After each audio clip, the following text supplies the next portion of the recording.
இவர்களை எல்லாம் பார்க்கும்போது கோபப்படுவதா, இல்லை இவர்களின் எதிர்காலத்தை நினைத்து வருத்தப்படுவதா, இல்லை இவர்களால் மற்றவர்களுக்கு என்ன அசம்பாவிதம் நிகழுமோ என அச்சப்படுவதா என தெரியவில்லை. கலர் கலராக முடி, கண்ட இடத்தில் எதையோ குத்தி கொண்டு பார்க்கவே விந்தையாக தோற்றமளிக்கும் இந்த ட்ரெண்ட் எங்கிருந்து வந்தது?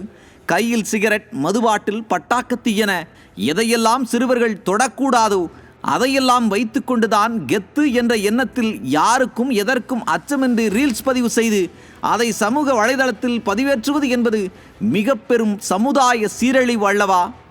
நல்லொழுக்கத்தையும் மற்றவர்களை மதிக்கும் பண்பையும் கற்க வேண்டிய பள்ளிகளிலேயே மது அருந்துவது, ரீல்ஸ் எடுப்பது, எல்லாவற்றிற்கும் மேல் நல்லொழுக்கம் கற்பிக்கும் ஆசிரியர்களையே தகாத வார்த்தைகளில் பேசி மிரட்டல் விடுப்பது, இவையெல்லாம் தற்போது சாதாரணமாக்கப்பட்டு விட்டதா என்ற சந்தேகமும் எழுகிறது.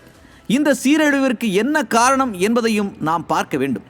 சமூக வலைத்தளங்களை கண்காணித்து நடவடிக்கை எடுக்க வேண்டிய காவல்துறை ஒரு பக்கம் எதையும் கண்டுகொள்ளாமல் இருப்பது, அரசு பள்ளிகளில் போதிய கண்காணிப்பு நடவடிக்கையும் போதிய ஆசிரியர்களும் இல்லாதது போன்றவையும் காரணங்களாக இருந்தாலும் மிக முக்கியமான காரணம் 6 மாத குழந்தை முதல் 90 வயது முதியவர் வரை சர்வசாதாரணமாக கைகளில் தவழும் செல்போன். கொலை செய்பவன், கொள்ளையடிப்பவன், கடத்தல் செய்பவனை எல்லாம் ஹீரோவாக காட்டி அவர்களை கைது செய்யும் காவல்துறையை வில்லனாக காட்டும் சினிமாக்களுமே மிக முக்கிய காரணமாக உள்ளது. நாயகனும் அவனின் கூட்டாளிகள் 4 பேரும் சேர்ந்து ஒருவனை அரிவாளால் வெட்டுவது போன்ற காட்சிகளில் திரைப்படங்களில் காட்டி அதுதான் ஹீரோயிசம் என்ற எண்ணத்தை வளர் இளம் பருவத்தினர் மனதில் விதைத்து விட்டார்கள். அது தற்போது ஆழமாக வேர்விட்டு மரமாக வளர்ந்து வருகிறது.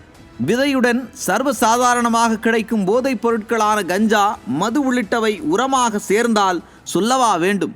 வன்முறை எனும் மரம் மிக வேகமாக வளர்ந்து வருகிறது.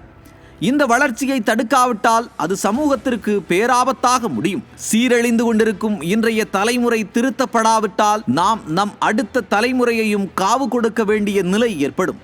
இதற்கு தக்க நடவடிக்கை எடுக்க வேண்டியது அரசின் கடமை.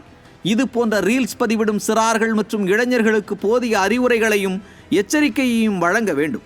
இடைநிற்றல், கல்வியில் இடையூறுகளை களைந்து நல்ல மனிதனாக வளர பள்ளிகளில் நல்லொழுக்க வகுப்புகளை கட்டாயமாக்க வேண்டும். சிறுவர்களுக்கு தங்கு தடையின்றி கிடைக்கும் வகையில் உள்ள போதைப் பொருட்கள் நடமாட்டத்தை கட்டுப்படுத்த உரிய தீவிர நடவடிக்கை எடுக்கப்பட வேண்டும்.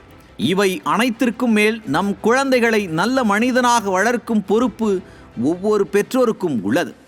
அந்த பொறுப்பை உணர்ந்து ஒவ்வொருவரும் செயல்பட்டால் எதிர்கால தலைமுறையை சீரழிவில் இருந்து காப்பாற்றலாம்.